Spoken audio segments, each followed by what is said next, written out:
आप देख रहे हैं प्रेस एक्सप्रेस, मैं हूं आपके साथ हर्षिता। नेता यूं तो बहुत होते हैं जो जनता पे राज करते हैं, पर सच्चा नेता वही है जो जनता के दिलों पे राज करता है। ऐसे ही एक नेता रियाज अहमद से हमने मुलाकात की, जो कि कर्नाटका के गुलाबरगाह महानगर पालिका के नगर सेवक हैं। वार्ड नंबर 4 से इन्होंने कांग्रेस पक्ष की तरफ से पर्चा भरा और बहुमत से जीत दर्ज कराई। रियाज अहमद का कहना था कि 2014 के बाद से भाजपा ने लोगों में नफरत फैलाने का काम भाजपा ने किया, पर आज लोग समझ रहे हैं इनकी करनी और कथनी में फर्क है। बंटवारे की राजनीति को खत्म करने का अब समय आ गया है। अब देश को चाहिए कि इन्हें आईना दिखाए। और क्या कहा रियाज अहमद ने, देखिए एक रिपोर्ट। जैसे कि आप जानते ही होंगे, करीब ही कर्नाटका स्टेट में चुनाव होने हैं। चुनावी बिसात बिछा दी चुकी है। जैसे कि आप जानते होंगे, इससे पहले भी चुनाव हुए 2018 में। कांग्रेस ने बहुमत के साथ में यहाँ पे सरकार बनाई, मगर भाजपा की रणनीतियाँ कुछ ऐसे भाजपा के आला नेताओं ने चली, जिसके बाद में कहीं ना कहीं कांग्रेस जो है धराशायी हो गई और सत्ता में काबिज हो गई भाजपा। यहाँ सिर्फ कर्नाटक की बात नहीं हो रही है, भारत के अन्य हिस्सों में भी आपने इसी तरह की कुछ राजनीति देखी होगी। इस समय मैं कर्नाटका के गुलबर्गा इलाके में हूँ, जहाँ पे के रियाज अहमद जी, मैं आपकी जानकारी के लिए बता दूँ, रियाज अहमद जी ये वो शख्सियत हैं जिन्होंने के वार्ड नंबर 4 का चेहरा मोहरा बदलने में काफ़ी अहम भूमिका निभाई है। और मैं आपकी जानकारी के लिए बता दूँ, जिस समय यहाँ पे महानगर पालिका का चुनाव हो रहा था, उस समय ये चुनाव के बिल्कुल ऐन चुनाव के वक्त ये बिस्तर पर थे, इन्हें बीमार थे और काफ़ी सीरियस कंडीशन में थे। उसी हालत में इन्होंने पर्चा भरा और देखिए, जनता की ये मोहब्बत ही थी कि ये बेड पे लेटे लेटे इन्होंने चुनाव लड़ा और चुनाव के नतीजे इनके हित में आए।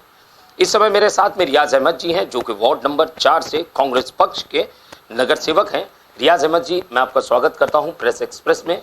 सर, मेरा पहला सवाल होगा, सर, जिस समय आपने चुनाव लड़ा, उस समय का माहौल और आज का माहौल गुलबर्गा का क्या है? अस्सलाम वालेकुम। सबसे पहले मैं एक्सप्रेस न्यूज़ के व्यूवर्स को और तमाम टीम को मुबारकबाद पेश करता हूं कि आपने वहां से आके हम जैसे एक कॉरपोरेटर के इंटरव्यू का इंतज़ाम किया। और देख रहा हूं मैं पिछले कई दिनों से आपकी टीम जो एक्सप्रेस न्यूज़ की जो टीम है वो काफ़ी मेहनत करते हुए नज़र आ रही थी। कल भी विधायक जी का भी इंटरव्यू आपने वो उतने इसमें गड़बड़ी में भी ले लिया, तो मैं काबिल मुबारकबाद है एक्सप्रेस न्यूज़ की टीम को मेरे जानिब से। और रही बात कि जो पिछला चुनाव हमने लड़ा है कॉरपोरेशन का, तो अल्हम्दुलिल्लाह माहौल तो वैसे भी कांग्रेस के हित में ही था पहले से, क्योंकि यहाँ पे हमने गुलबर्गा में 55 आउट ऑफ 27 सीट हमने जीती है। तो लोगों ने भी साबित कर दिया कि ये कांग्रेस के सपोर्ट में है। और फिर महानगर पालिका के जो चुनाव होते हैं वो इंडिविजुअल अपने फेस वैल्यू पे होते हैं, तो साथ ही साथ एक दोनों का जो कॉम्बिनेशन रहा कैंडिडेट एंड पार्टी का, ये बेहतरीन ये है। उसका रिजल्ट भी आप लोगों के सामने, जो 55 में से हमने 27 सीट जीतने में कामयाब हो गए, और भी हम 5-6 सीट और जीत सकते थे, लेकिन वहाँ पे शॉर्ट मार्जिन में हमने वो सीट खोई है।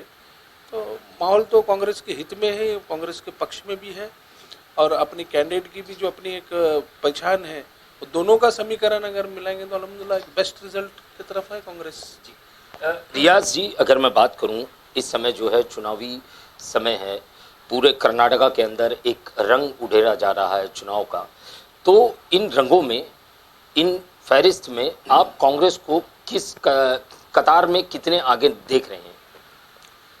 देखिए, ये 2014 के जो चुनाव के बाद से हिंदुस्तान की तस्वीर को बदलने का काम भाजपा ने किया है, वोट को डिवीजन करने का काम भाजपा ने किया है।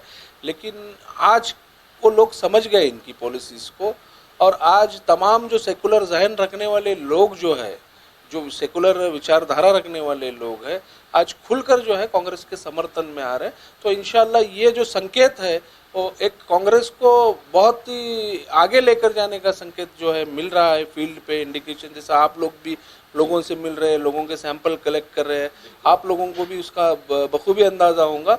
लेकिन आज जो माहौल हम जो देख रहे हैं, भाजपा हर जगह पे अब फेल नजर आ रही है, भाजपा की रणनीतियां फेल नजर आ रही है। और ये डिवीजन करने से आप देश पे राज नहीं कर सकते। अगर आपको देश पे राज करना है तो लोगों के दिलों को जीतना पड़ेगा, उनके हितों पे काम करना पड़ेगा।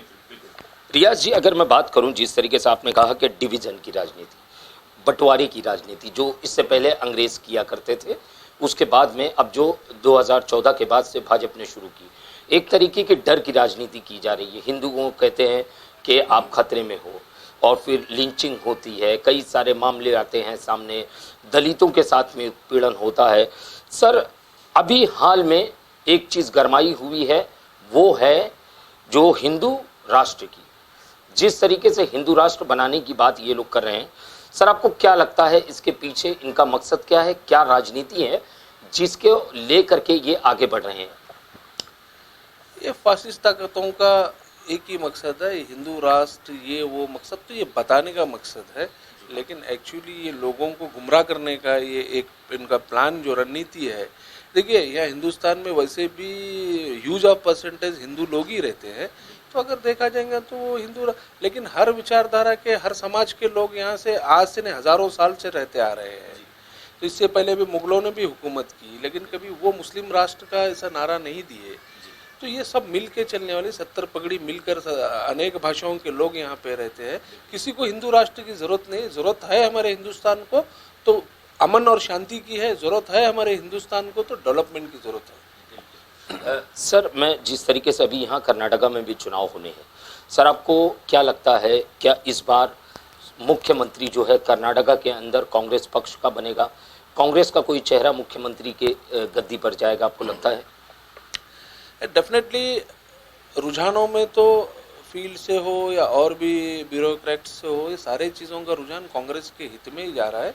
आने वाले कल में अल्हम्दुलिल्लाह ऐसा हमें लगता है कि 140 प्लस सीट कांग्रेस जीतने जा रही है। इस माहौल के हिसाब से अगर अल्लाह ने चाहा तो और भी आगे बढ़ सकता है। और रही बात मुख्यमंत्री की, मुख्यमंत्री का ऐसा कोई चेहरा लेके तो कांग्रेस अभी तक आई नहीं सामने, लेकिन एक पार्टी हाईकमान का जो भी निर्णय रहेगा तो आगे चल के वो पार्टी हाईकमान डिसाइड करेंगे कि ये मुख्यमंत्री कौन होगा। हम तो यूनाइटली पार्टी के लिए काम कर रहे हैं, पूरी पार्टी, जितने भी अपर स्टेट लेवल की लीडरशिप भी। आज कोई मुख्यमंत्री की लड़ाई नहीं है, लड़ाई है तो हमारी सिर्फ भाजपा की लड़ाई है।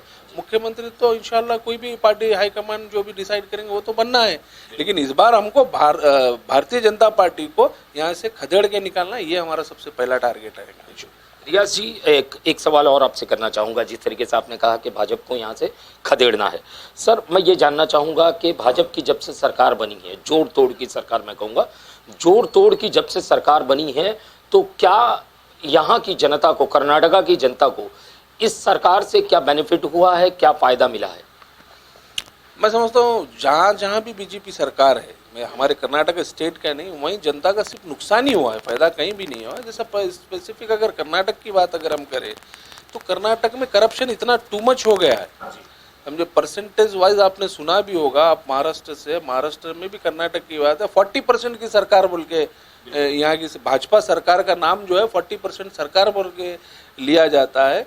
यानी कोई भी कमीशन है 40% कमीशन लेके कॉन्ट्रैक्टर से, कई कॉन्ट्रैक्टर्स, क्लास 1 कॉन्ट्रैक्टर्स अब ये इससे तंग आके जो है ना वो सुसाइड कर लिए हैं। किसान परेशान है, रोजमर्रा के काम करने वाला आदमी परेशान है। ये सिर्फ जुमलेबाजी की सरकार है, ये लोगों को समझ में आ गया है अभी कि जुमलेबाजी से काम नहीं चलने वाला है। अब जुमलेबाजी से काम नहीं चलेगा तो वही डिवीजन की राजनीति, ये करो वो करो, मस्जिद तोड़ो मंदिर तोड़ो, ये सब चीज़ें अब पब्लिक एक्सेप्ट करने वाली नहीं है। मुझे लगता है कि अब भाजपा का जो है जवाल का वक्त है, जवाल का वक्त आ गया और डेफिनेटली भाजपा की विदाई तय है। रियाज जी, एक आखिरी सवाल आपसे करना चाहूँगा। जनता से, कर्नाटका की जनता से आप क्या निवेदन करना चाहोगे? चाहे वो किसी भी धर्म से बिलोंग करते हो या किसी भी कास्ट से बिलोंग करते हो या किसी भी जाति से बिलोंग करते हो, आप क्या उन्हें संदेश देना चाहोगे? एक एज अ लीडर, एक कांग्रेस नगर सेवक और एक एज अ पॉलिटिशियन, आप क्या मैसेज देना चाहोगे?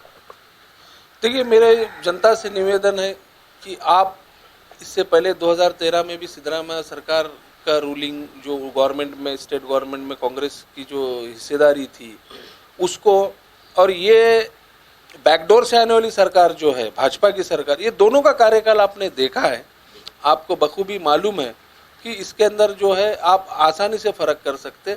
मैं समझता हूँ अब जो है ये देश जो है अनेक विचारधाराओं के साथ में चलने वाला देश है, अनेक ज़बानों को साथ में लेकर आने वाला चलने वाला देश है। इसमें जो है हम सब हिंदू मुस्लिम सब अमन और शांति के साथ में रहने के लिए हम जाने जाते हैं। और इंशाल्लाह मेरी ये है कि जो भी सेकुलर जहन रखने वाले लोग हैं, इनके जो साजिशों में, इनके जो ये चीज़ों में ना आए, बल्कि एक मजबूत और सेकुलर सरकार जो सब धर्मों को, सब समाज के लोगों को साथ में लेकर चलने वाली सब विचारधाराओं को साथ में लेकर सरकार जो चलने वाली सरकार, वो कांग्रेस पार्टी की सरकार है। आप लोगों से यही मेरी गुजारिश है, यही अपील है कि आप लोग आने वाले वक्त में कांग्रेस को मजबूत कीजिए ताकि एक अच्छी गवर्नेंस हम यहाँ कर्नाटक में दे सके। ऐसी मेरी लोगों से निवेदन है, अपील है। तो आपके माध्यम से मैं इतना कहना चाहता हूँ। आपने सुना, ये थे रियाज अहमद जी, जिन्होंने बड़े ही साफ शब्दों में कहा, सरलता से कहा कि देश में क्या चल रहा है, कर्नाटका की ज़मीन पर क्या चल रहा है। चेहरा जो दिखाया जाता है टीवी स्क्रीनों पर या प्रचारों में जो चेहरा दिखाया जाता है, उसके बिल्कुल विपरीत जो है चेहरा होता है पीछे का। आईना जो है आपको दिखाता कुछ और है मगर होता कुछ और है। सिर्फ लाली या पाउडर पोत लेने से कोई खूबसूरत नहीं हो जाता। किसी भी शहर को या किसी भी क्षेत्र को सुधरने के लिए वहाँ की जनता में सुधार आना ज़रूरी है, मगर यहाँ की जनता में सुधार कहाँ आया है। यहाँ की जनता को जो सुधारने वाली स्कीमें हैं वहाँ से तो 40% कमीशन मांगे जा रहे हैं, जैसा इन्होंने कहा। और जो कॉन्ट्रैक्टर है वो इन नेताओं से तंग आकर सुसाइड कर ले रहे हैं, आत्महत्या कर ले रहे हैं। तो ये कैसी गवर्नेंस है, ये कैसी सरकार है जो कि जनता ने चुन के दी। जनता ने नहीं चुन के दी, बैकडोर से, जैसे कि इन्होंने कहा बैकडोर से आई हुई सरकार है। मगर आपको अगर सत्ता में आना ही था तो बाबू कुछ तो जनता का ख्याल रखते। जिन्होंने आपको मत दिया है उनके मतों का तो कुछ तो लिहाज रखते, मगर इन्होंने नहीं रखा।